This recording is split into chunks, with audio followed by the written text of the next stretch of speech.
Hi everyone, I'm Sam Hu. I'm with the National Family Medicine Residency at the Wright Center at Unity Healthcare in Washington, D.C. Today we're going to go over the anterior knee ultrasound examination. I have our model here, Dr. Dixon, with us today. For the anterior knee exam, you do want the patient's knee flexed about 30 degrees. So I use a paper towel. You can use some pillows or some other thing to make a little bit of a bump underneath the knee. I'm going to go to my MSK preset here.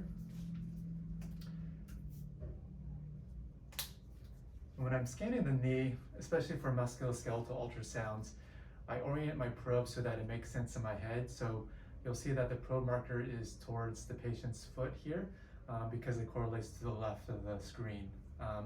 But typically in ultrasound, the probe marker will be towards the patient's head or towards the patient's right. But in this particular case, I'm going to start with the probe marker pointing towards the left, towards the patient's foot here. And I like to start right at the superior pole of the patella, so I can capture the quadriceps tendon as a fibrillar structure attaching onto the patella. Right in this view, I capture the quadriceps tendon at the top, and right below you have the quadriceps fat pad, and deep in the image you have the hyperechoic white line, which is the femur, and right above it you have the prefemoral fat pad. And in between the prefemoral fat pad and the quadriceps fat pad is the suprapatellar recess where fluid can collect, and that's where you find the fluid in a knee effusion. In this particular model, he does not have any fluid that is worthwhile to see on ultrasound here.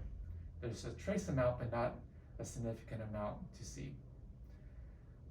I like to trace up the quadriceps tendon proximally, and then I turn my probe short axis to better capture all the quadriceps muscles. And so here, I'm about mid-thigh now. In the middle of the screen is the rectus femoris.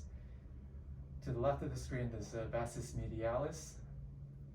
To the left of the screen is the vastus lateralis. And deep to the rectus femoris here is the vastus intermedius. As I scan distal again, you can see the quadriceps muscles coalescing into a tendon. So the quadriceps tendon, and eventually the quadriceps tendon attaches onto the patella right here. Now, once I examine the quadriceps tendon in short and long axis, I go back in long and I go over the patella. And right here, this is where you find the prepatellar bursa. You want to apply very light pressure or even use a lot of gel so that you're not dispersing any potential fluid that might be there. And so this is where you would see a prepatellar bursitis. And I'm going to keep scanning down to capture his patellar tendon right there. You can see the inferior pole of his patella to the right of the screen. I'm going to follow his patellar tendon down to its attachment to the tibial tuberosity here. Beneath the patellar tendon is Hoffa's fat pad. So the mixed echogenic structure right beneath the fibrillar structure of the patellar tendon is Hoffa's fat pad. Just like in the quad tendon, I want to evaluate his patellar tendon in short axis. So I'm going to turn short on it, and you can see how the patellar tendon is that flat, fibrillar, pancake-like structure at the top of the screen. And I'm going to follow that to its attachment to the inferior pole of the patella. As part of the anterior knee exam, you can evaluate the lateral retinaculum. So I place the probe. One end is on the edge of the patella. And so right here, to the left of the screen is his patella, and to the right of the screen is his femur. You can see a fibrillar structure arising from the patella going over his femur, and that's the lateral retinaculum. Similarly, on the medial side, I have one end of my probe on his patella.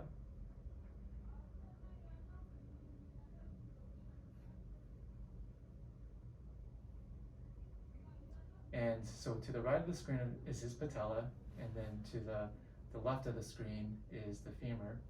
And you can see a fibrillar structure arising from his patella.